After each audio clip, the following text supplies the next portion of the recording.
Ìjà tuntun bẹ́ sílẹ̀ lẹ́ẹ̀rín Sheikh Ahmad Labeeb àti Fẹ́mi Adébáyọ̀ pẹ̀lú bàbá rẹ̀. Kí la tún ń pè léyìí báyìí? Ìjà ẹ̀sìn apá kejì. Òun la pe àkọlé eléyìí. Ọ̀rọ̀ yìí kò yé wa mọ́ o. Ọ̀rọ̀ yìí ó ti tojú sú wa báyìí. Ǹjẹ́ ẹ rò wípé ó yẹ kí Sheikh yìí, ṣé ó yẹ kí ó máa bá Fẹ́mi Adébáyọ̀, ṣé ó yẹ kó máa bá a jà? Ṣé ó yẹ kó máa lépa ẹ̀mí rẹ̀? Kò yé wa mọ́ báyìí.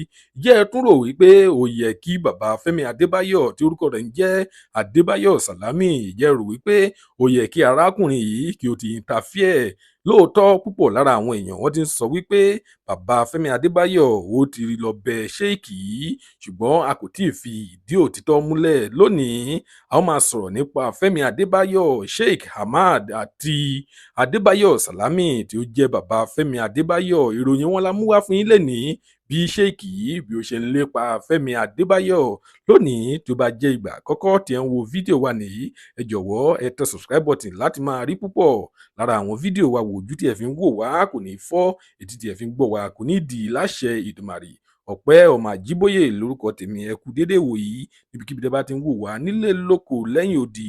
Lónìí, ìròyìn jẹ́ kó yé wa wípé arákùnrin tí wọ́n ń pè ní Sheikh Ahmad Labeeb ó ti tún gbé lọ sórí ìtàkùn ayélujára rẹ̀ Instagram.